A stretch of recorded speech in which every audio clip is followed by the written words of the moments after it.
रहा था प्राकृत संख्याएं, जिनमें हमने बताया था कि वे संख्याएं जो 1 से प्रारंभ होती हैं या वे संख्याएं जिनका प्रयोग हम वस्तुओं को गिनने के लिए करते हैं प्राकृत संख्याएं कहलाती हैं। और प्राकृत संख्याओं को हम n से प्रदर्शित करते हैं, क्योंकि प्राकृत संख्याओं को अगर हम बात करें अंग्रेजी में उसे नेचुरल नंबर्स बोलते हैं। अब बात करते हैं हम पूर्ण संख्याएं, जिसे हम इंग्लिश में बोलते हैं होल नंबर। पूर्ण संख्याएं कौन संख्याएं होती हैं?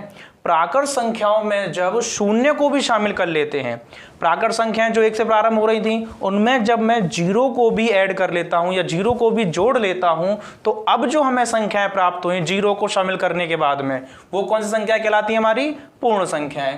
तो इसका मतलब प्राकृत संख्याओं में जब हम शून्य को भी सम्मिलित कर लेते हैं तो प्राप्त संख्याओं का जो समूह होता है वो हमारी पूर्ण संख्याएं कहलाती हैं। उदाहरण के तौर पर देखें तो 0, 1, 2, 3, 4 ... अनंत तक। हमने पहले देखा था कि प्राकृत संख्या कहां से चालू हो रही थी? 1, 2, 3, 4, 5, लेकिन इसमें क्या किया हमने? 0 को भी जब हमने जोड़ लिया तो अब ये संख्याएं कौन सी हो गई?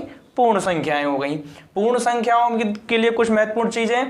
पूर्ण संख्याएं 0 से प्रारंभ होकर अनंत तक जाती हैं। पूर्ण संख्याएं 0 से प्रारंभ होकर कहां तक जाती हैं? अनंत तक जाती हैं। और सबसे छोटी पूर्ण संख्या हमारी क्या होती है? 0। 0 क्यों होती है? क्योंकि पूर्ण संख्याएं जो होती हैं वो कहां से शुरू होती हैं? वो 0 से ही शुरू होती हैं।